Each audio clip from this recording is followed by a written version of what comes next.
Hi there, and welcome to Mendel Plays. In this episode, I thought I would spotlight my Regolith mining planet. If you watched the earlier episode that highlighted my zoo planet, the zoo planet has this shovel area here that eats a lot of Regolith in order to not be hungry or starving. The Regolith planet has these constant meteor asteroids that drops Regolith, so this ends up being an infinite supply that I'm planning on shipping back and forth between this asteroid and my zoo asteroid. This is currently set up with orbital cargo modules, but I do eventually want to do that using a full 27-ton cargo bay. I haven't had to deal with meteor showers in a while.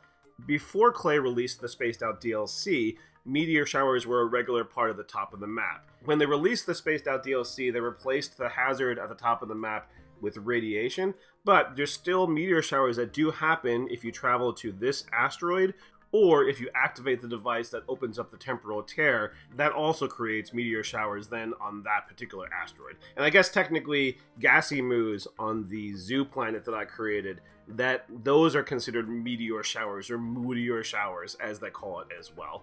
So I thought I'd go over the design that I have to deal with these meteor showers. You can see a meteor shower is actually happening right now, so we'll put this on a faster speed while I talk a little bit about some of the stuff that's here. You can see here that there are these space scanners. The space scanners are designed to be able to detect objects in space. It's default set at meteor showers, but you can also have it check for any of the rockets that you've created, or for the dupe-made ballistics that you see right here.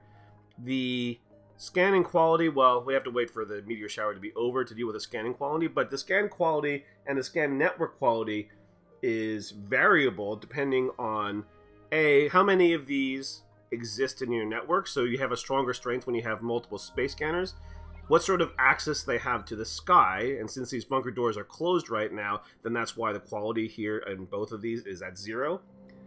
And also how close that they are to industrial machinery, which includes solar panels, any of these robominers themselves. All of that decreases the overall level. The cleaner the network is and the closer that you can get to a scan network quality and scan quality of 100, then the more reliable the amount of time you know there is between the time that it detects that a meteor shower is coming and the actual meteor shower itself. There's two different kinds of asteroids that end up impacting when meteor showers happen. The first are these small ones, and all they do is just hit things and also move debris around, or the ballistic missiles that you send from asteroid to asteroid.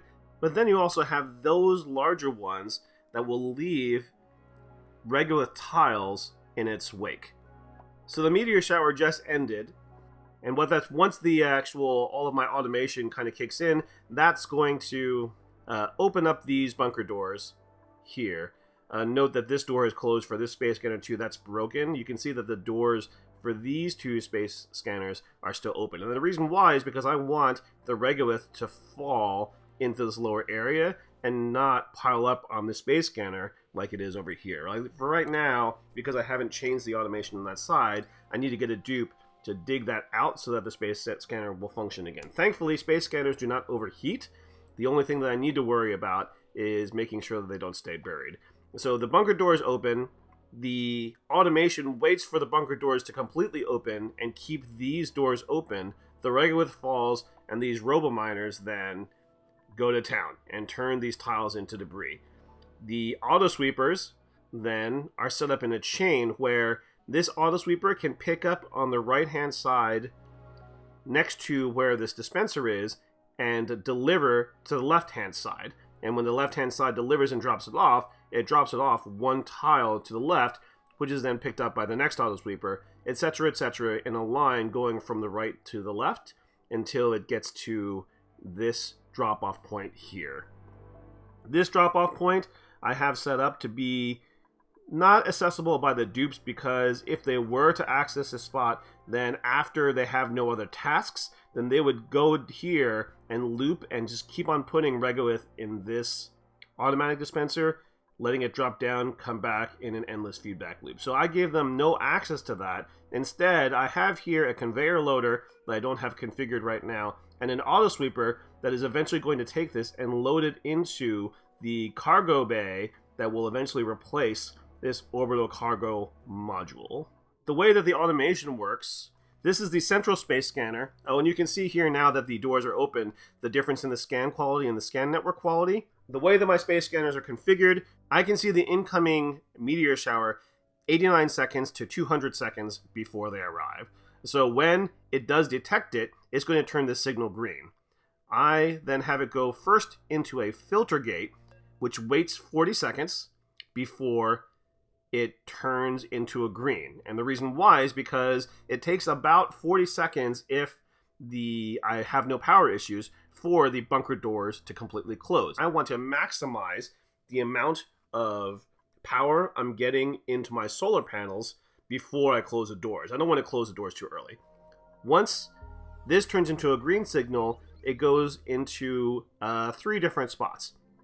The first one immediately opens up these doors to the space scanner, which I said earlier, and you saw that when the regolith drops down, I want that door to be open so the regolith drops down. But the other thing is I don't need these other space scanners running anymore to improve the network because it's already detected the meteor shower.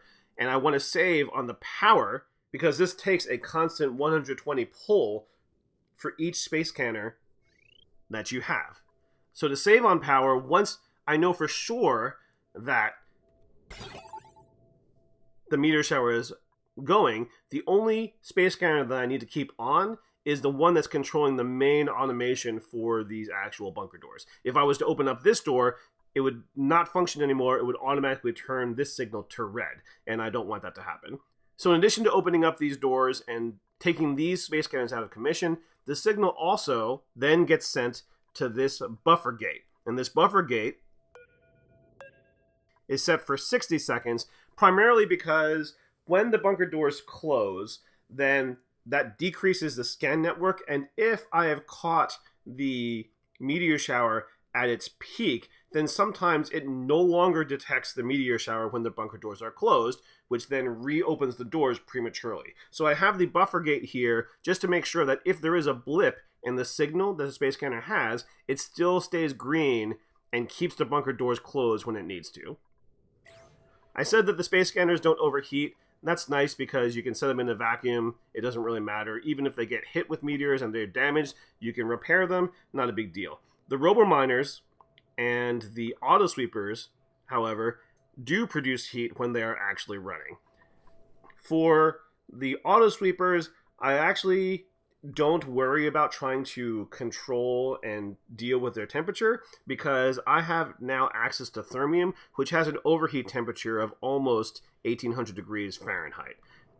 So the likelihood of it reaching that temperature and overheating is not that big of a deal. In fact, if the regolith actually gets large enough to bury the auto sweeper, then the regolith, you can see here that the regolith that fell over here is about 610 degrees Fahrenheit. So if this was going to get above 610 degrees Fahrenheit and the regolith was to pile up and bury that temporarily, it would actually cool it down. So there isn't really any danger of these auto sweepers actually overheating. Now, I could do the same thing with the robo-miners, but this is a habit that comes from this initial setup of making these robo-miners out of steel as opposed to thermium. I've since replaced, I think, all of these with thermium, even though I could keep them as steel if I wanted to. And the reason why I'm able to do that is because in the background, there is no temperature exchange that happens in a vacuum, right? So even if I had a cooling loop that was happening in the background, if this was completely in a vacuum, the temperature that would exist in any of the pipes would not transfer into the robo-miners or any of the space around it. However, what I have happening here is I have these solid tiles and I have a drywall tile behind it, and I just have like a small dollop of liquid. And since that liquid has the ability to absorb any temperature, then that allows it to exchange with the cooling loop that happens behind it. So you can see that the temperature of the space scanners, 660 degrees, of the auto sweepers also around 620 degrees, but the actual robo-miners here have a temp of close to 75 degrees because the naphtha that's there is exchanging temperature with this cooling loop, in addition to a cooling loop that I have here with my large power transformers. That's going through a very typical aqua tuner cooling loop. This is an aqua tuner loop that is set to 60 degrees. So this supercoolant loop in here is always going to be around 60 degrees. That transfers that chill into this box right here, which is then set up into this diamond tile, steel door, diamond tile contraption that shifts temperature over to this side.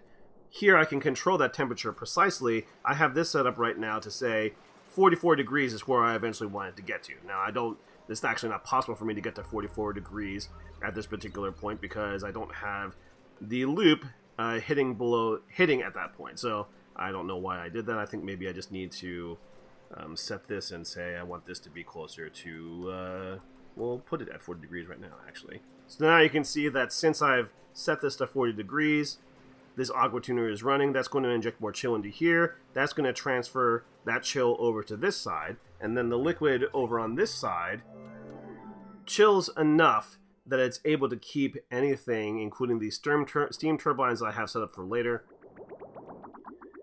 these large power transformers, and the RoboMiner set up here prevents all of that stuff from overheating.